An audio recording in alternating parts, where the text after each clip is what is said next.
Hey y'all, welcome back to another episode of Mom. Today, my guest is Mariah Gannessa.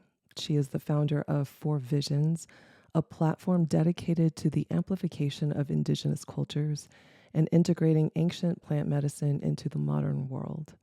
She's also the president of Magic Fund Amazon, a nonprofit organization dedicated to the preservation of Amazonian lands, peoples, and their cultures. And we shared a really inspiring conversation because Mariah is somebody who is very, very deeply in relationship with the plants and the earth. And so we talked a lot about the lineage that she's studying in plant medicine and her relationship with this medicine as well, and how it can really help us to come into a deeper relationship with our grief, help us to meet our grief and express our grief, and also experience what she calls a spiritual death. So, this is a podcast. I've been doing this for a little over a year now, and we've covered a lot of ground in terms of different kinds of death that we experience while living. And I think spiritual death and rebirth is something that we haven't really talked about. So, I'm really grateful for this conversation because I think Mariah brings in a lot of wisdom, a lot of medicine for us, especially in this moment as we are walking towards Scorpio season and into the winter for those of us who are in the northern hemisphere.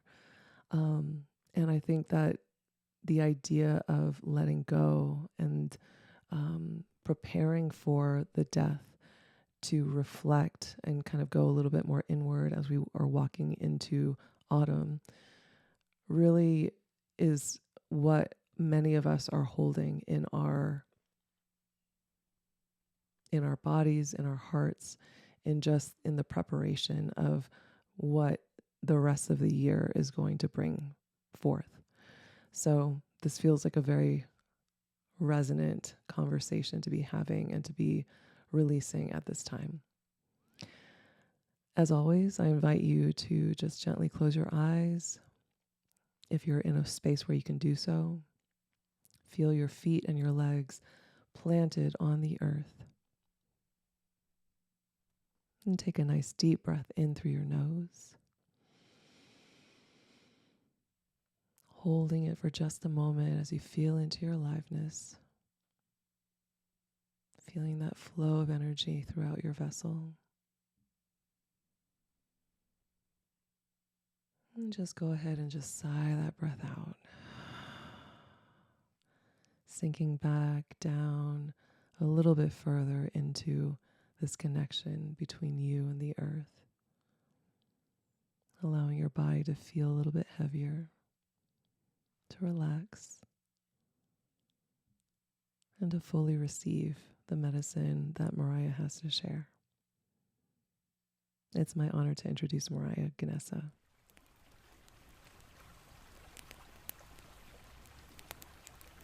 It's such a joy to be here with you in sharing this space. And I always approach these containers with just sort of an openness to see what shows up and what arises today.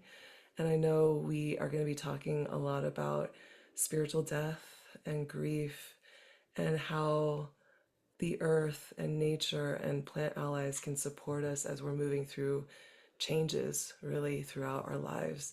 And on this podcast, we talk a lot about deaths of all kinds, end of our physical lives in these bodies, as well as just the many changes and the kinds of changes that we experience in our lives.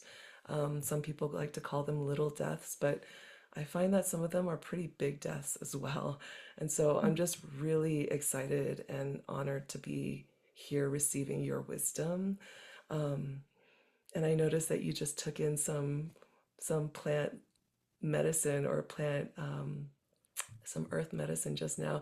I'd love to invite you to maybe even open up by talking about what medicine you're working with right now, what plant ally you're working with. Mm-hmm. Thank you so much, Ellen, for opening the space in this way. I already feel connected to you and to the prayer of this conversation. Really grateful for the opportunity to connect and to share in this way.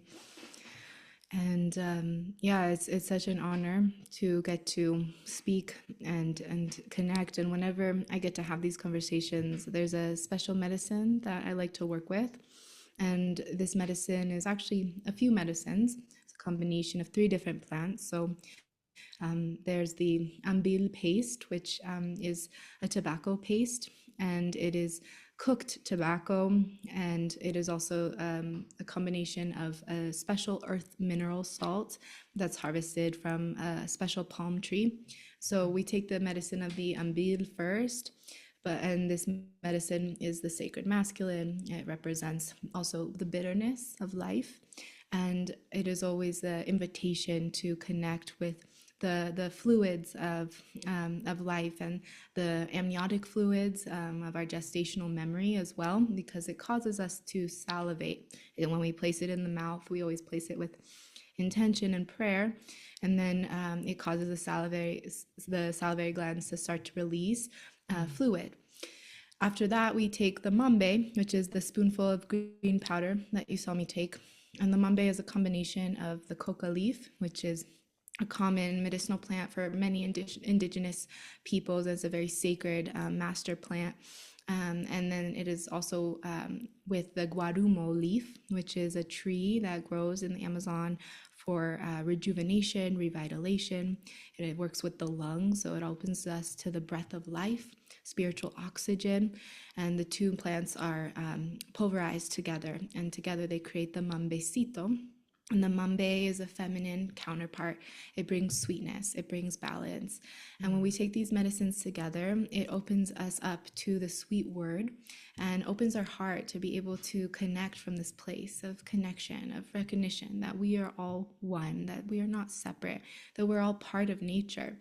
And the medicines harmonize and balance the masculine and feminine energies within us, and they also bring us this beautiful teaching of the bittersweetness of life, which I feel to be so beautiful within this topic that we're going to go into today, because life does have both the bitter and the sweet, and learning how to work with both of those energies is part of what it means to become an artist of our lives, and how to walk the path of good living, and to be able to receive whatever life brings our way, and to receive the gift and the medicine of bittersweetness with a lot of humility and gratitude, and learning also how to transform the bitterness into sweetness, which is also part of the teachings. It's really wild for me to be. I'm noticing this in like the most recent conversations as you're talking and sharing. Thank you so much, first of all, for sharing all of that and sharing your medicine with us as well. I'm like tearing up. I'm feeling the emotion of just my heart kind of opening up, Mm-hmm. and it feels like the frequency of the plants that you've brought into this space and your own heart and just the what's being shared right now. Um, and I just want to reflect on bittersweetness. It's something that I feel in the last couple of years I've really been coming into as truly my favorite, not to call favorites to emotion, but the favorite experience of this human life that I just so treasure and cherish. Um, the sweetness is beautiful, but I think the bittersweetness, there is something so heart expanding, or I don't even know quite if I have words for it, but um, it really helps me to stay present when I'm feeling that the bitterness and honor the bittersweetness and honoring both the grief and the joy in every moment. So thank you for naming that and starting off with that. Mm-hmm. Beautiful. Thank you so much for sharing. Yeah. Mm. I'm so curious. So you're currently in Colombia, is that right? Mm-hmm. Yes, I am at my home here in Colombia, in the mountains of Cundinamarca. I'm on traditional Muisca indigenous territory. And it's a beautiful story of how I found myself here. I don't know how in depth you want me to go, but Please, um, that was my first question. Like, tell us okay. how you found yourself in the Amazon. Mm-hmm. Yeah, I was born and raised in Northern California, and I lived a very beautiful middle class American life. And it was really my journey, my healing journey, that brought me first to Colombia. And I was at a point in young adulthood where I had some big decisions to make of where I wanted to go in my life. And I was about to embark on my college years, and it was the summer before I went to school that I found plant medicines for the first time. And it really changed the course of my life in so many ways, because I didn't even realize how much I was suffering and how disconnected I was. And it was at this moment where I just felt like there has to be something more. This can't be all that there is, that I was introduced to the plants.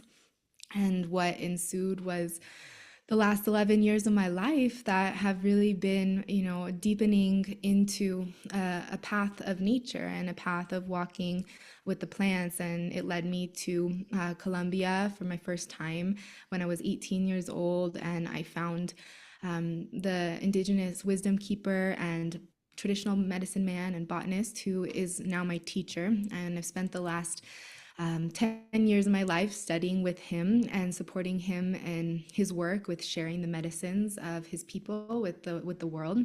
And when I first came to Colombia, I really, didn't know what I was looking for, but the heart of this land really just welcomed me, and the hearts of the family of this indigenous tribe that really had took me in and really supported me in a very profound healing journey over the next years. And I found myself really falling in love with this land, wanting to be closer to my teacher and to our center here.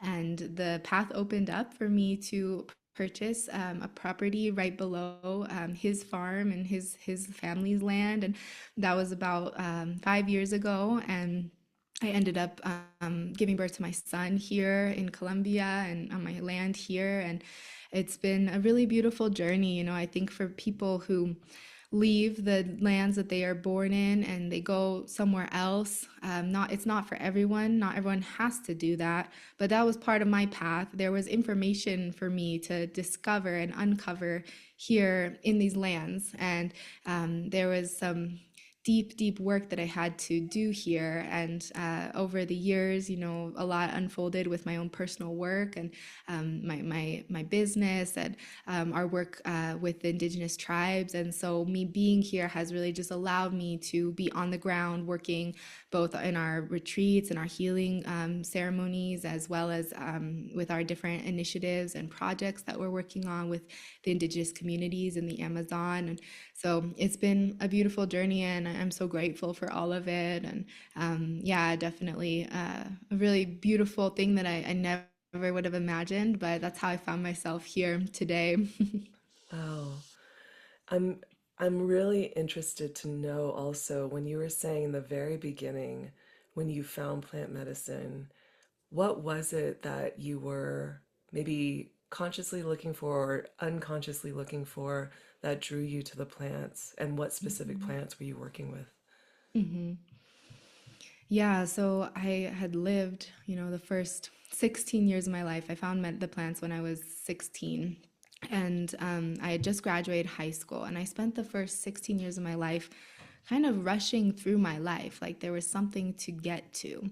And so I graduated early, graduated at the top of my class with a full ride to UCLA. And I had been sold on what this idea of what my life was going to be like and should be like. But there was a lot of absence in my heart, and there was a deep, profound disconnection with who I truly was, what I truly wanted, what I truly was here for. So I was feeling very lost and suffering also from anxiety and depression, and really just experiencing a type of living that had brought me to a point where I really had to ask myself, is there something more, or is this all that there is this all that there's going to be for me in this life? And somehow life aligned to bring me my first introduction to plant medicines, which was an ayahuasca ceremony in the US. Mm. And the work with the ayahuasca was a profound experience that opened me up to a whole nother realm of possibility of what there is to exist, and deeply connected me with nature in a way that I had never felt before. Mm. And it was a really profound rebirth just in that experience in itself that really reframed the course of my life, and really just opened me up to so much possibility of what else was out there. And so I made a decision at that point. There's just a little backstory. I did go to my first year at college, but it was very challenging at that point to integrate into that journey, because I had already kind of seen that my journey might look a little different at that point. And the first year, I felt really disconnected from everyone around me, and I wasn't really I was having a really hard time integrating into that process. So I decided to leave college, and after my first year, I made that decision. And of course, it was a very hard decision for my family to accept and support, but I really followed my heart, and it led me down a journey of self discovery and a spiritual path where I started looking for resources and opportunities to deepen in those first experiences I had had. And those first experiences I had with the ayahuasca really left such a profound imprint on me, and left me with a thirst for more experiences like that to help me to understand and uncover what was this path of what was the spiritual path first and foremost, and then what was this whole practice with the medicines. They were calling to me, and they wanted to experience them and understand them more. And so I started looking for a lot of different modalities. I spent a year in India and Nepal studying with the yogis and really deepening in my meditation practice, and in the Himalayas, and that was very profoundly nourishing. And when I got back was when I heard about Taita Juanito, my teacher, and I got this invitation to go to Colombia. At that point, I had had enough plant medicine experiences in the US where I was feeling called to experience the medicine from a traditional lineage holder, and from someone who really stewards the ancestral tradition of their people. And so that invitation came, I immediately felt called to go. And that's really how that started. And so my study over the last 11 years has been with the Ingano tribe of Putumayo, Colombia. And the Ingano people are principally botanists. So they are people of the plants. They work with many different plant medicines, but their primary pillar for their culture is the Yahe, which is the Colombian form of ayahuasca. There are many different tribes that work with ayahuasca. Each tribe has their own traditions and practices around it. And I've been apprenticing in the culture of the Yahe for the last decade. And it's a very beautiful culture. And I'm so grateful to have found it. It's a path in itself, you know. So there's the plant medicine path. And then if you choose to study in a particular lineage, each lineage obviously has their own teachings, its own design, and its own architecture. So that has been the path that I've been walking, and it's very beautiful because it's not an easy path. The path of the Yahe is definitely the path of the warrior, and it teaches you how to have that type of spiritual fortitude and strength. And the people who work with the Yaheseros of these traditions, they are such strong people, and they truly are warriors of life, and incredible healers. And so I've been learning from them, learning their traditional ways of healing, learning how they work with the plant medicines and work with nature and connect with the spirits of nature and creation. And it's been a beautiful journey. So when I went to start Four Visions, which is a whole nother story of how that began, Four Visions was really designed to be a bridge to everyone all over the world who is interested in plant medicines. Is not just for people who are walking with the Yahe, but my personal spiritual path is that of the Yahe culture. And yeah, it's been an incredible journey.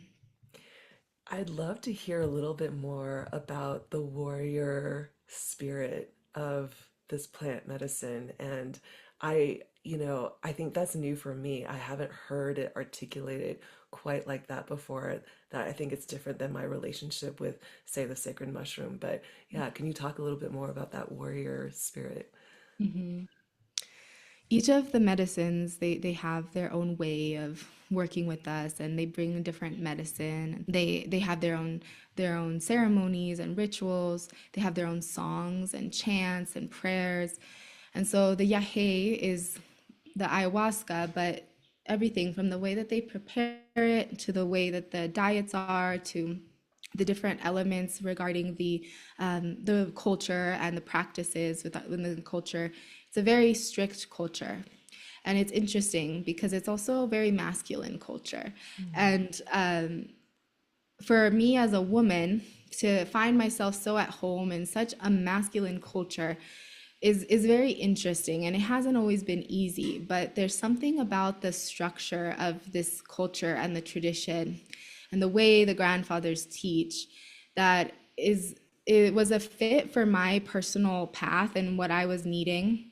And I think that the rigor of it and the strictness, as well as just the fierceness of dedication and devotion to the path, to the Yahweh, to the God, to God and all of creation, and then to upholding and preserving the tradition has been quite inspiring. And one of the reasons why I use that word of the warrior, I also utilize that word because my teacher always says that the path of the Yahweh is not for the faint of hearted. And it really calls for all who work with it to become warriors and priestesses or warrior priestesses, and to call forth that determination and spiritual strength, so that no matter what happens in our lives, gratitude and praise to the creator and to life itself will always be at the forefront. So when I speak to it in the element and essence of the warrior nature, for me, it's the fierce dedication, the reverence, the deep faith and commitment to walking the path of light, of truth, of healing, that no matter what happens, whatever doubt arises, we will choose God and creation and life and nature over and over and over again. That there's absolutely nothing that can happen in this lifetime that can break our commitment and our faith to the earth mother and to the spirits of creation and to nature. And so this is something very beautiful that is really, needed at this time in our lives. I think that, our society, we get so swayed so easily. And one of the things that I've always really appreciated about the culture of the Yahe is that it makes you into a warrior.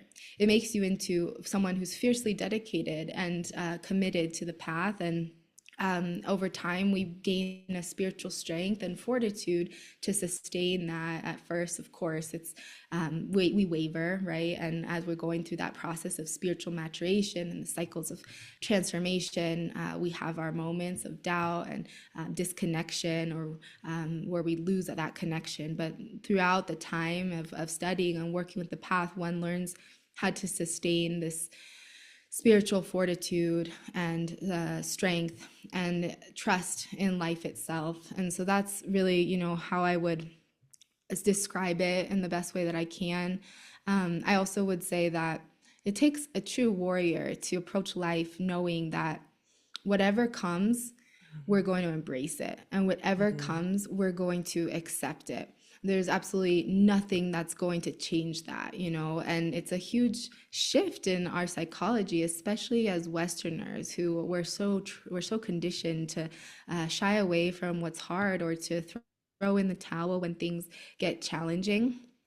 It's not so much what we do when the things are easy and everything's flowing. It's more about what we do when we're tested and how we show up when we're tested.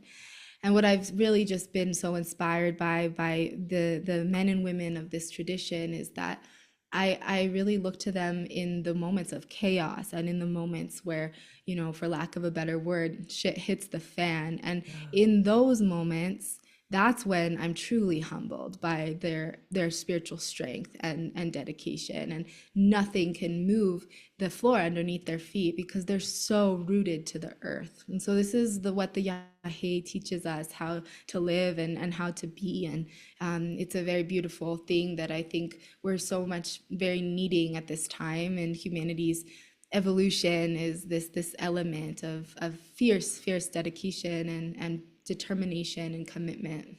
Yeah. I'm responding to a lot of different things that you're saying. The first being the it's like the masculine containment and structure and discipline that is needed in order to stay on the path, like focused and anchored on the path that we're Mm-hmm. walking. That's really coming through strong with this particular path, the Yahe path. And Mm-hmm. the other thing that is really coming through, it's really interesting because I've been finding myself talking about this a lot in other podcasts or different situations.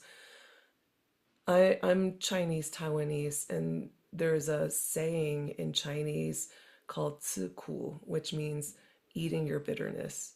And the way that I think the Chinese have taken it, it's actually a survival defense mechanism in Mm-hmm. which you could say on the surface level that it feels strong and determined, but really it's the the suppression of feeling and emotion and the experience of what that bitterness brings into the life. And so in a sense, it's actually avoidance. I'm going to stuff it way down and avoid this very difficult and challenging and uncomfortable and painful experience by eating my bitterness and swallowing it and pushing it down. And that is very different than what you're expressing Mm-hmm. in this particular culture and practice and path and way of being, which from what I'm hearing is you meet every moment with gratitude and perhaps even joy, no matter what the challenge may actually bring, knowing that it is meant to be, or that it is it is just meant to be. I don't even know how like what other words to say, but am I understanding that correctly? Yes, thank you. That's so beautiful. And what an incredible observation from your own lineage. And it's definitely that. It's also that every single moment, every single experience or relationship brings us a teaching. And Mm, so it's the willingness to meet every single moment of our lives as a student and be able to take that bitterness and learn from it and mm, receive the information that is there for us in that experience and transform it into sweetness. So that is one of the principal teachings of the tradition, that everything is a mirror. And for me, what I've experienced is it provides us a radical responsibility for our own journey that is so incredibly necessary to evolve and to mm. transform. Excuse me, there's a huge truck that's passing. It's about being able to embrace life Mm, in every instance and every moment, and opening ourselves to learn from everything that we're given. And in that way, we walk this path to the celestial realm. And in this place, there exists a cosmic library of information, and we learn through this study how to bring that information into this plane and into this dimension. And so, becoming an artist of our lives, we learn how to always be investigating and studying. What does this experience have for me? What does this teaching have to teach me? What does this initiation have to show me? When we're triggered, to take radical ownership of that experience and thank that person for being a mirror for us, for mm, being a teacher for us in that moment, and being willing to see what the medicine is for us in that experience, in that interaction. And so it's a path of evolution, it's a path of transformation, it's a path for those who are willing to uncover the depths of what is hidden, to remove the cobwebs from our eyes so that we can see clearly. It's the path of the warrior in the sense that we are not willing to leave any stone unturned in our process of spiritual study. We understand that every single thing that happens in our lives is an opportunity for us to grow and evolve. And so we approach life from that place. That's incredibly just beautiful and grounded. And I can imagine on this path, this evolutionary, constant transformational path, that you meet spiritual death over and over and over and over again. And Mm. I'm curious, from your perspective, how would you define spiritual death? Mm. The way that we talk about spiritual death in the culture of the Yahe is that a spiritual death comes for us to die to the old version of who we were and to walk through the doorway to meet the new version of who's waiting for us, the version of ourselves that's waiting for us. Mm. So for me, spiritual death is a transformation, it's a rebirth. It's a letting go of the old to make way for the new. Mm. And we study spiritual death a lot because in the culture of the medicine, within our Yahe ceremonies, the spiritual death is an element of the experience of the study. And we die many, many, many times in our ceremonies in the study. And when we are dying, it's to access a new or old and ancient information and make way for that information to come into this physical plane. And so when we work with the medicine, we are traveling to different worlds, different dimensions. And in those different places, we access these cosmic libraries of wisdom and information. And we talk about it in the sense of there's a big house and there are many rooms in the house, and each room has different information for us. And as we go evolving on the spiritual journey, we can open up a new door of the spiritual house, and inside it lies information for us, and crystals and golden treasures and gems and flowers and aromas of life. And that might be a house of sweetness. And then another house has a house of bitterness, and there exists all of our attachments, all of our fears, all of our wounds and our impacts. And so through this spiritual study, each time we open a house, in order to pass through that, oftentimes we have to have a spiritual death. And within the death process, what we're doing is we're making way for something new to emerge. And so whether it's a death, a spiritual death in our everyday life or within the ceremony of the Yahe, because we believe that the ceremony of the Yahe is just a exaggerated example of real life. So everything that Mm. happens in the Yahe is also how life works in the day to day.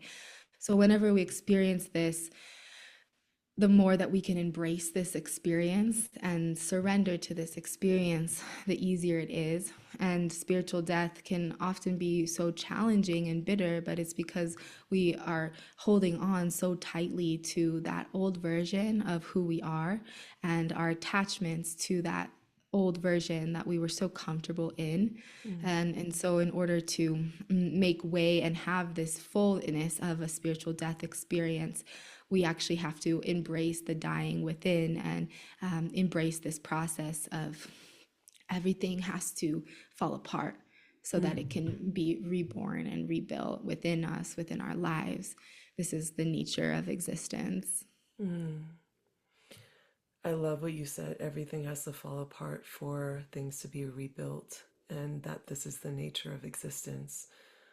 I I'm curious if on this path you are meeting the medicine regularly, or if the medicine only calls at certain moments of your life when you are experiencing a great contraction or a big death, and the medicine then calls for you to sit with them and receive the wisdom and the experience? Um, or is it that you seek regularly the breaking open, the falling apart, yeah. Hmm. Hmm. There are many different ways to work with the yahe and with all plant medicines, and not one way is right or wrong or better than.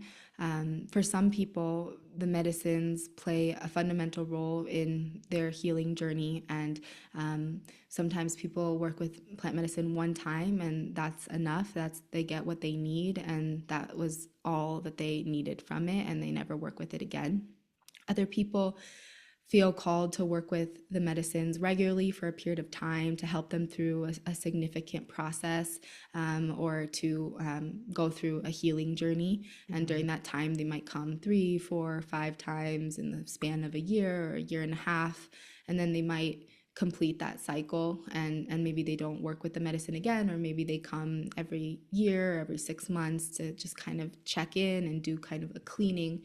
Um, and then there are people who are studying the medicine and walking the path of the medicine.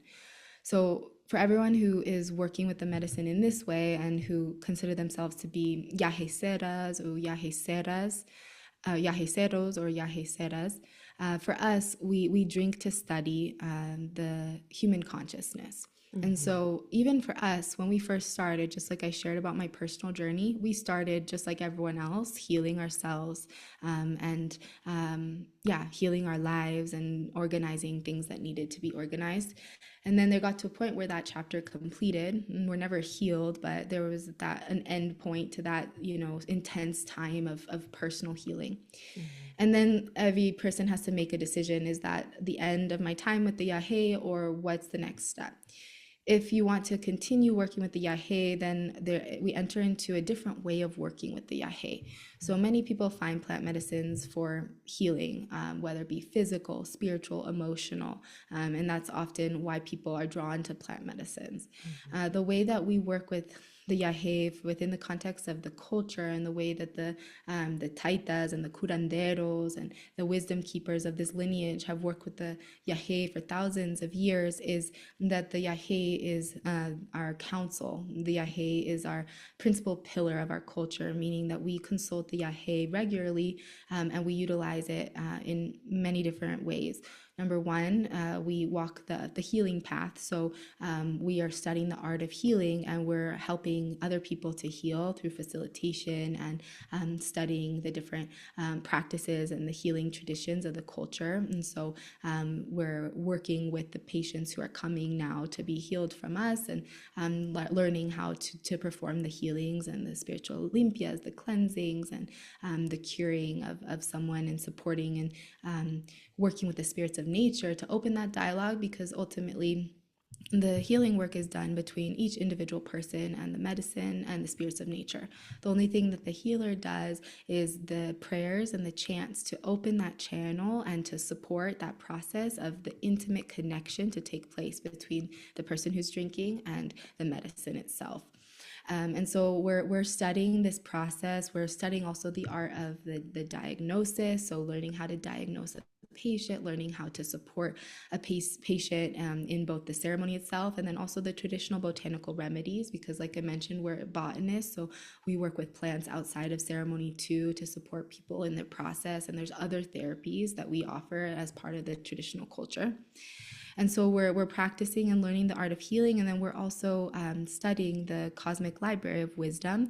And in this way, we're really traveling each time that we drink to these other realms to study the human consciousness, to understand big human challenges like suffering and separation and fear. And so whenever we're working with a group of people, we're also studying that, like, how did this fear arrive, what's the origin of it? And each time we work with someone, we're learning, and we find ourselves to be very curious about sickness. And so we're always investigating, we're always learning more and more. And you find when you walk this path is that it's infinite. There's no end. It just keeps going and going and going. And the more that you learn, the more you realize how little you know. And so in this practice, we do drink regularly because it's part of our spiritual studies. So we've like transitioned from that place of like a deep healing process. Of course, healing comes and goes, right? Depending on life circumstances or things happen, and then we do need healing or we need to go to drink with that intention of cleaning. But we consult the medicine for organization for our lives. We consult the medicine for prayers, for our projects, for our work, for our relationships. We utilize this Yahi ceremony as our sacred ritual and our place of communion and connection with creation. And so, from this place, we do drink regularly. And for me personally, I've gone through many different chapters of my life, some where I'm drinking many times a month and working very intensely with the medicine. I became a mother a few years ago, so I went through a period where I wasn't drinking so much, both in the pregnancy because we go into a diet where we're actually not working with the yahe when we're pregnant because we're in the medicine of pregnancy and birth, and that's a very, very beautiful study in itself, very deep and profound. And we're working with other plants during that time and doing other practices in that study. And then, of course, motherhood, it's a different chapter, so I can't be traveling with the medicine and with my teacher as much anymore. So I drink less than I used to, but still, many times a year I will drink and sit because it's part of my spiritual practice. And what I found is that while integration, time away from the medicine is so important, right? And with all plant medicines, it's very important to take time to process and really, decode and bring all of that information into our lives and really, work to improve our relationships and take action based off of the healing that we receive. That part of like action taking is so, so important. While that's very important to do, for me, what I found and what we really believe in the culture is that if you choose to take this path, then the yahe becomes a deep, deep ally for you in walking your life. And so I turn to the yahe to help ensure that my house stays in order.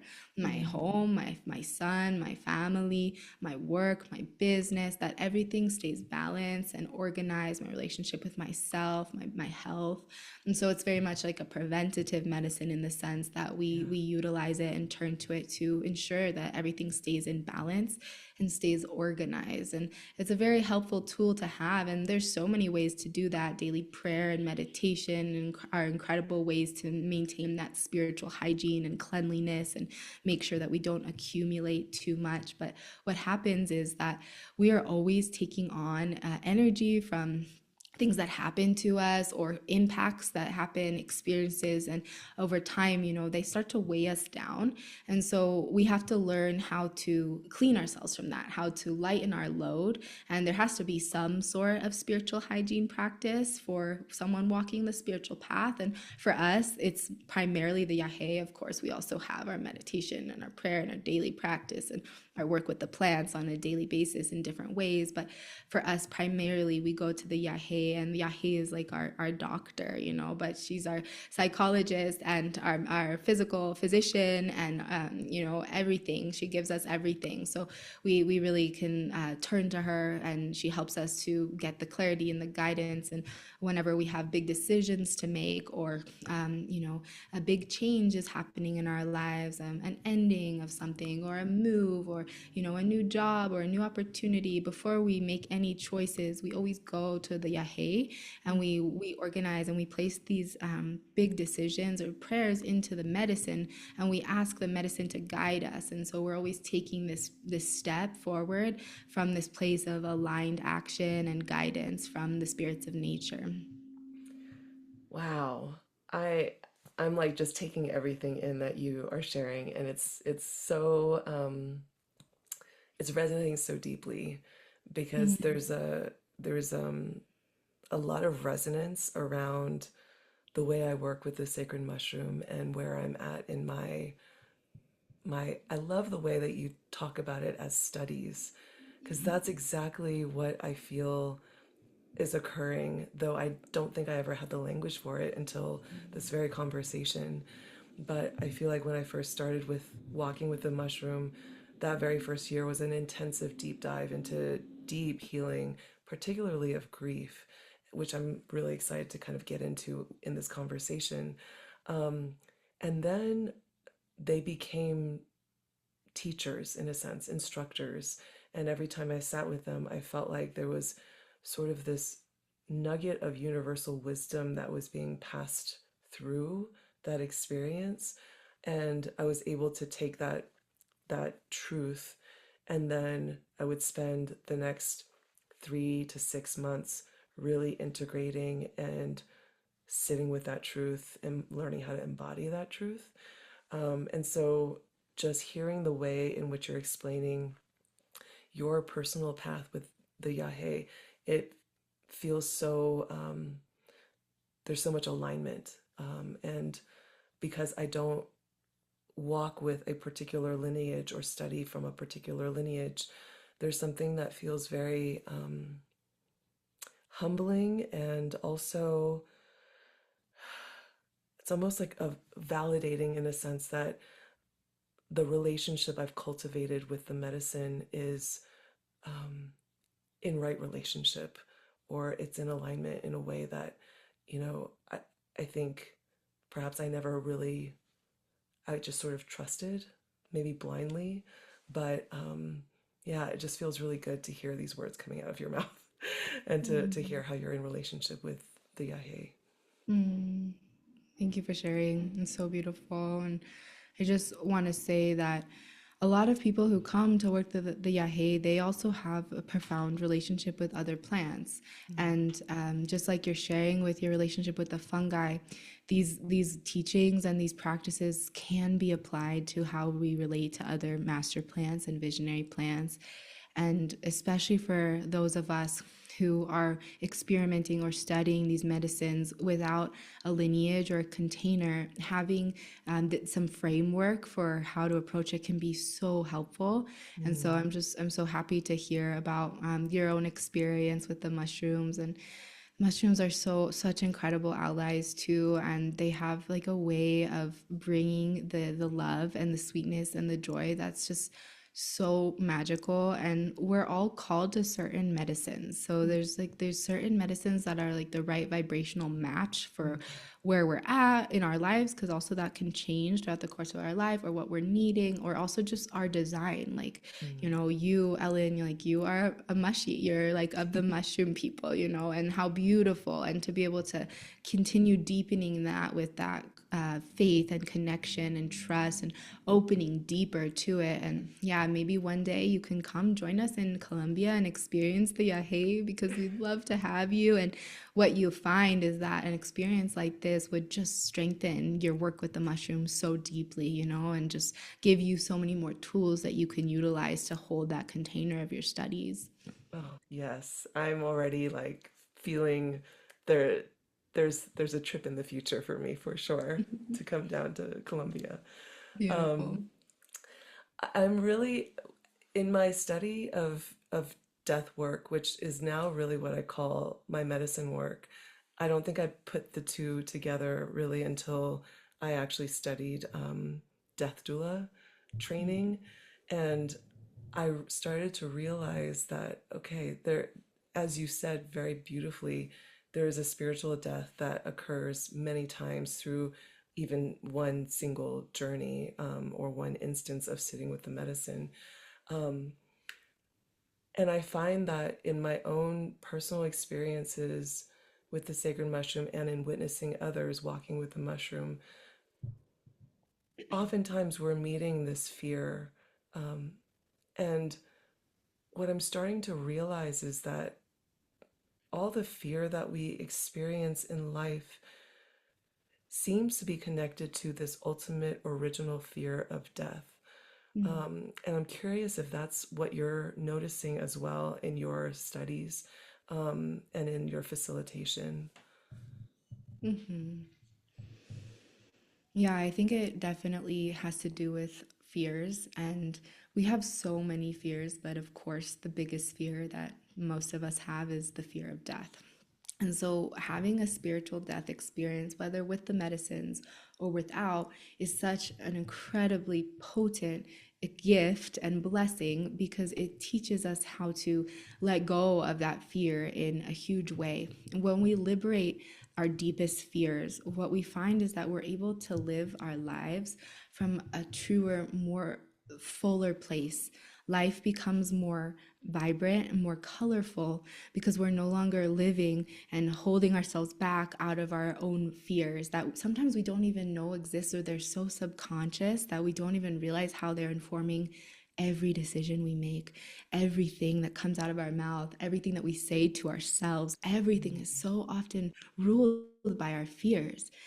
And so, this process of meeting the fear and learning how to embrace the fear is so incredibly transformational, because when we are able to do this in the context of a ceremony, what we do within that moment and in that choice we make to let go and die, which, by the way, sometimes we don't choose it, sometimes we don't accept it, and sometimes we feel it right there. That spiritual death is right there, and we're so scared that we're just not able to pass through that door. And that, I just want to name that because that's a real thing, and that's okay. That's part of our evolution.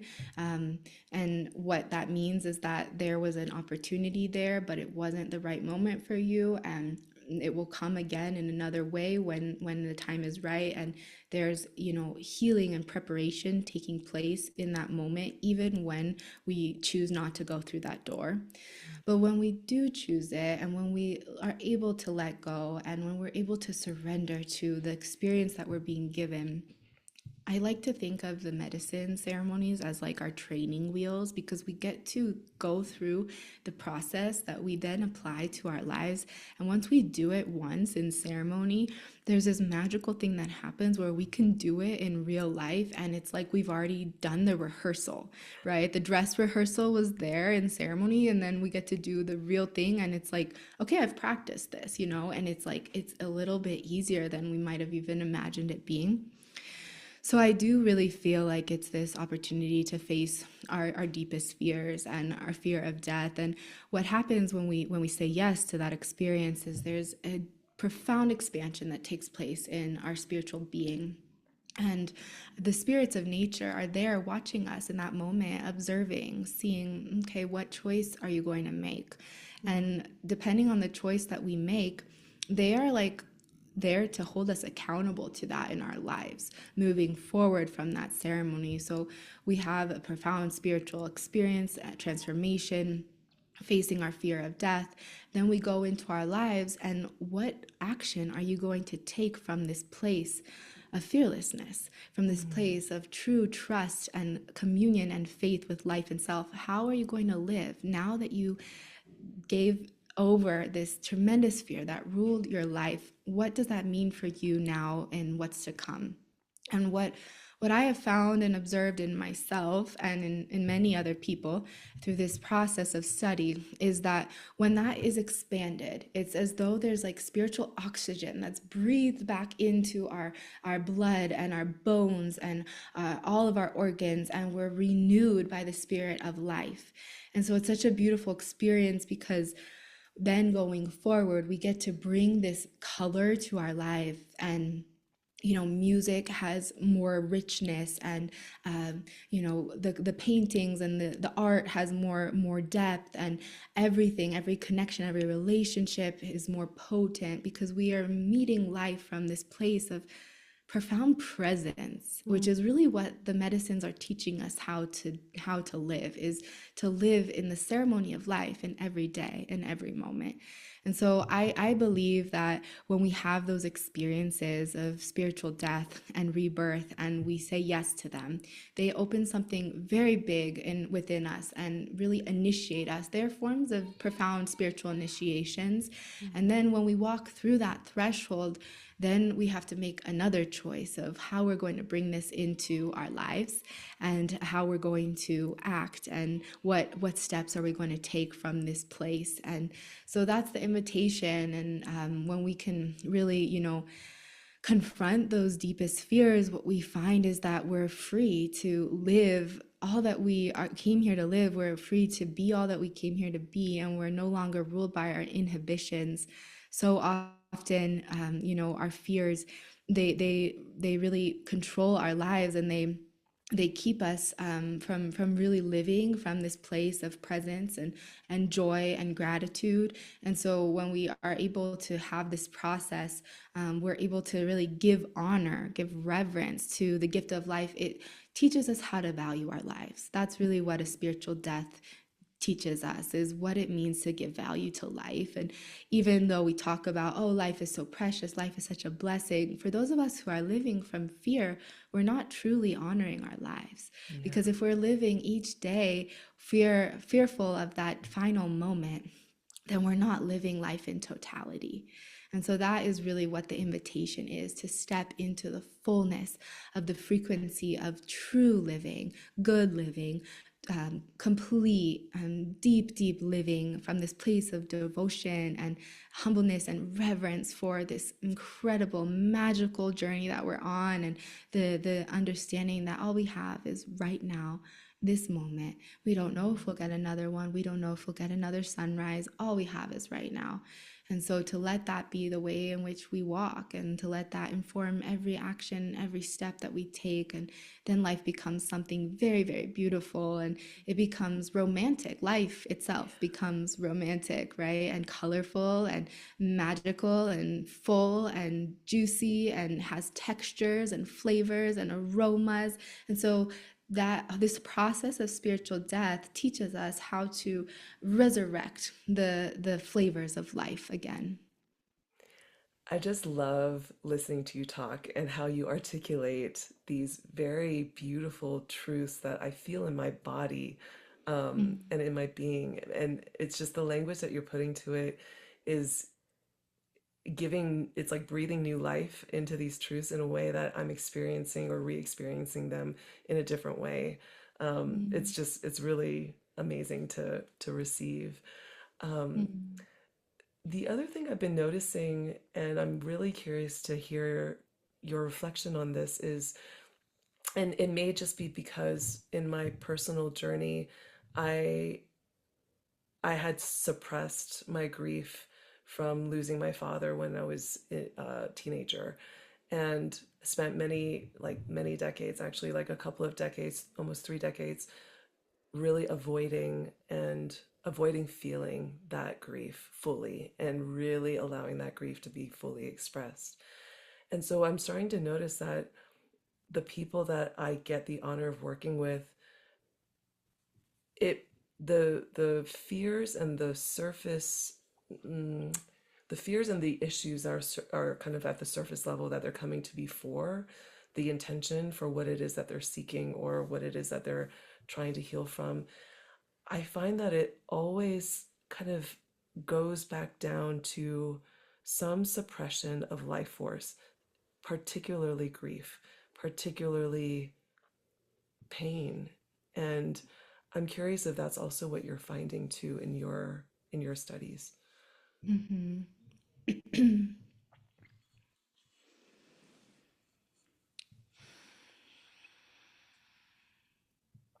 Well, we talk a lot about impacts, absence, sadness, grief, wounds, and traumas.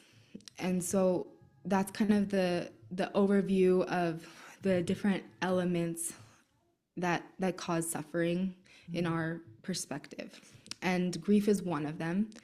It's not everyone's experience, but it's definitely a primary human experience. And I think that it's very important, and it's so beautiful that this is one of the major themes of your podcast, because as a society, we have completely forgotten how to grieve. mm, And so we don't have the tools, the practices, or the traditions to process grief in a healthy way.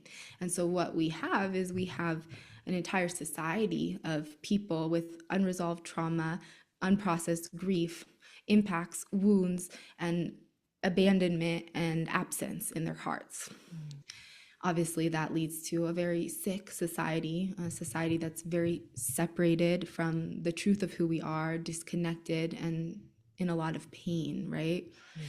So I do feel like grief is one of the primary things. And just to speak a little bit on the process of grief, all traditional wisdom cultures have their ways of working with grief. If you look at indigenous Aboriginal peoples all over the world, everyone had their grief rituals. There was not one indigenous people, ancient community that didn't know that grief was important. And so somehow we, as the modern world, have convinced ourselves that it's okay to stuff our grief down and suppress it. And we have developed a relationship with our grief that includes so much shame and disassociation. And, there's we're not even comfortable hearing someone else share their grief, let alone us opening up about our grief. So it's become part of our societal conditioning to not know what to do with grief. Mm-hmm. So I definitely believe that grieving rituals and circles and community spaces to hold space for grief are incredibly important. And as we do that, whether you're just witnessing someone else's grief or holding space as a community in that heals us as a collective on so many profound levels. And we all have grief, right? It's collective grief. We have personal grief. We have ancestral grief that runs through our blood. So I definitely agree. We definitely all have grief. I just think that it's like only one of the principal sufferings that we have as a society. And we definitely need to return to a way of being able to relate and be in relationship with our grief. We can't evolve as a society or as a human species without solving this. It's a big problem that needs solution. And if we look at our global leaders, like most of them are just little children in big bodies who have so much grief, right? And they're living and directing our countries and making policies and making world decisions and on from that place of grief and pain and abandonment and trauma. And so I believe that it's the way forward to restore these practices and traditions, and I believe it to be incredibly crucial.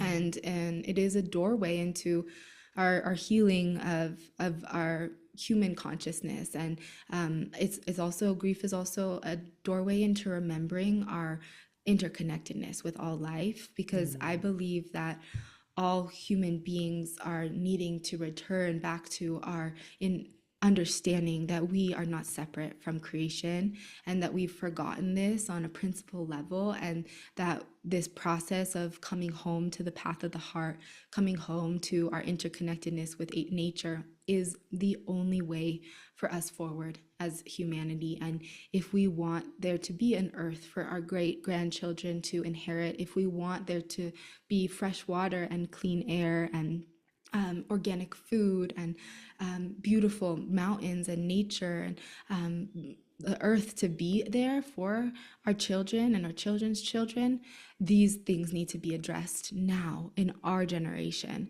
And so there's so many ways to do that, right? And I am so happy to see just over the last decade, just so much beautiful offerings and community and people really starting to talk about these big challenges that we're facing as a society, and it's starting to become more at the forefront. And podcasts like yours are really destigmatizing grief and helping us to find a vocabulary for it, because we don't even have the words, right?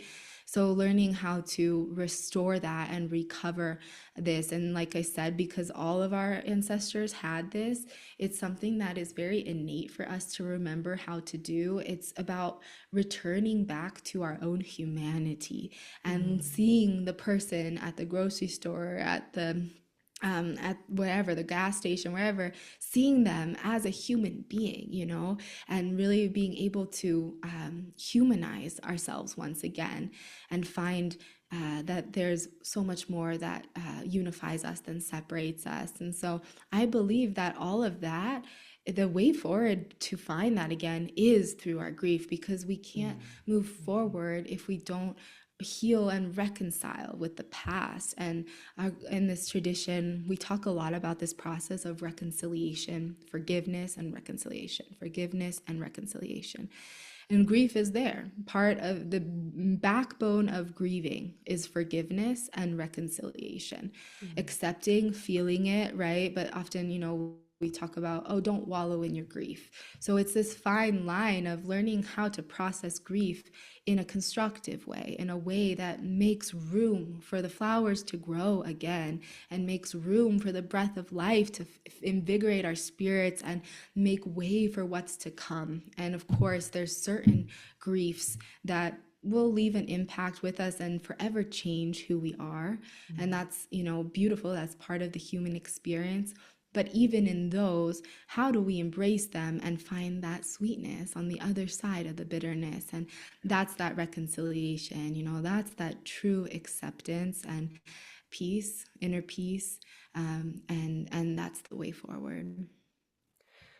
What plant allies do you and in your tradition do you work with that can help with the the moving of the grief energy through the body? Mm-hmm. Yes. So there are many plants for sweetness and flourishment, but there are a couple primary plants for grief and deep fear of passing through grief. So the first one is the bobinsana. If you've ever worked with bobinsana or are familiar with bobinsana, the bobinsana is a sweet shrub that grows near the fresh waters, and it has these beautiful, majestic, star-like pink flowers.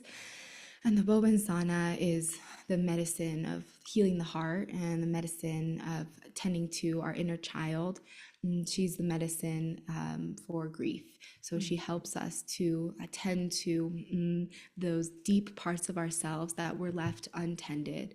And she helps us to embrace the parts of ourselves that never were embraced. And in this way, she is an incredible ally for grief processes.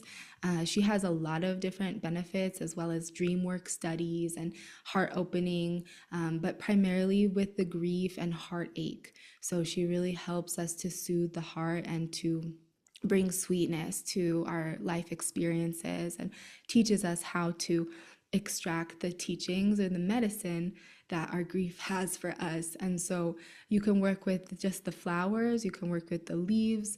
We provide the fresh leaves, the dried leaves, and then we have the tincture, and we also offer Bobinsana Hape through our platform. So we have a few different allies that have the Bobinsana in it. But Bobinsana is such a loving spirit.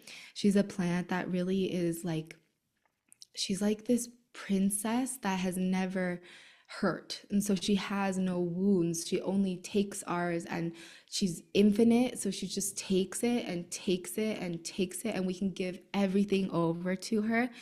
So she teaches us how to find solace and comfort in the process, and she's very soothing. She nourishes our nervous system and helps to recalibrate our emotional body. And so she's an incredible ally to work with in an intensive study during a strong grief process. And I highly recommend working with her like every day for at least a month if you're going through a strong grief passage. And you can make tea with the leaves. You can make plant baths with the leaves. You can take in the form of the tincture. You can place the leaves under your bed, and when we're in the non-waking world, have those prayers for that softening and that sweetness, and for reconciliation in the dream space. And so she becomes a really incredible ally and teacher and friend to turn to for strong grief processes. And she's definitely the primary one. And when it comes to grief, there's two others that I'll just mention briefly. The chiricaspi, which is also called chiricsanango in the Peruvian traditions. And the chiricaspi is a beautiful purple flower with a sweet aroma. And it's like the aroma that the chiricaspi emits is like very potent, fragrant, and almost perfume like. She's just full of this emanating sweetness that imbues your whole spirit. And the Chiricahspi is good for a lot of things. The Chiricahspi is good for removing cold from the bones. So really wonderful support for arthritis and inflammation. And she's also incredibly supportive for our spiritual empowerment. So it's learning how to step into the fullness of who we truly are and who we are here to be. But why I mention her specifically for the grief is because Chiri Kaspi teaches us how to overcome our fears and our inhibitions. And for those of us who are numb to our grief or who are living from a place of disassociation or disconnection from the trauma, wounds, or grief that we have experienced, Chiri Kaspi is an incredible ally as a preparation for going into a grief process because she can work with us to soften the armor around our heart and our being and open ourselves to what's waiting for us on the other side of a profound healing process. And so, for those who really suffer from the courage or the willingness to face those parts and want to experience what it means to live a fuller life, a more vibrant life, but are afraid to do what it's going to take to get there, that's your ally, the Chiricahspi. Wow. And she can also be worked with in teas and baths or tincture form. And then the third one that I'll mention is the coquindo seed. The coquindo is an incredible tree that delivers this very beautiful, sweet seed. And the seed is very aromatic. It smells reminiscent of cinnamon, but it's something completely different. And it's also very nostalgic. So you smell it and it like brings up a lot of memories, and it really just helps us to drop into the heart. And the coquindo is a seed that also just helps us to open to flourishment and open to the possibility of goodness. And so for those of us who are suffering and drowning in our pain and our grief, coquindo is an incredible ally to turn to open our hearts to the possibility that something greater is available to us, and that something more beautiful and more vibrant and more alive is waiting for us. And it's a very, very beautiful seed that we utilize in healing lotions, traditional like floral waters. You can make a tea with it, and within some of our tinctures. It's also can be used in plant baths or in rituals, so spiritual payments or offerings. That seed is very, very potent and powerful, beautiful ally to turn to. So those three are kind of the ones that are coming to me in this conversation, and Coquindo and Chiricahspi really being those supporters and can be utilized to either prepare or complete. And then the Bobinsana really being that primary ally and friend and support for those of us who are going through processes of grief. And each of these plant allies can be found in the Four Visions Rainforest Herbal Apothecary that you just launched. Oh, Yes, thank you. yeah, Yeah, so beautiful. you can find them in different ways in the tinctures and the lotions and the loose bulk leaves there. Wonderful. And I just Mm. want to quickly mention that Mariah so generously is giving mom listeners 20% off our first purchase at forvisions.com. So if you're looking for some plant ally support, please head over there. Mhm. I could talk to you forever, and I like wish that I think we're already even over time, but I wish I could just extend this for another 5 hours. Thank you so much for sharing your wisdom. I feel incredibly nourished from this conversation, and I'm definitely putting an intention to hopefully be able to meet you in person one day in Colombia. That would be such a dream come true. Thank you. Mm. Beautiful. Thank you so much for this space, Ellen. It's been such a pleasure, and I'm so happy to get to connect with you and your listeners in this way. I hope this conversation is nourishing for anyone who has tuned in, and just really grateful for the opportunity to connect and happy to have this beautiful meeting. And I look forward to more, hopefully in person. For sure. Thank you so much. Thank you all so much for your presence in this conversation. As Mariah was sharing towards the end there, There are several plants that she recommends for grief and tending to grief that you can find at the Four Visions Rainforest Herbal Apothecary. They just launched this, and it's a really special collection of rare Amazonian plants, roots, barks, flowers, and seeds. And their prayer is that their offerings provide their community with the tools, resources, and access to support our deepened connection with nature and all of creation. So she's generously giving mom listeners a special discount of 20% off your first purchase at fourvisions.com with the code MUM. That's MUM. If you found some wisdom and some medicine in this conversation with Mariah, and you'd like to leave a review or rate us or even comment, we would really appreciate that. As always, the dialogue around these topics is really how change actually happens. So please bring these conversations, anything that you found interesting, anything you found triggering, to the spaces that you frequent. So your colleagues, your workspaces, your loved ones, your family spaces, and just please share. We very much welcome all feedback and all comments.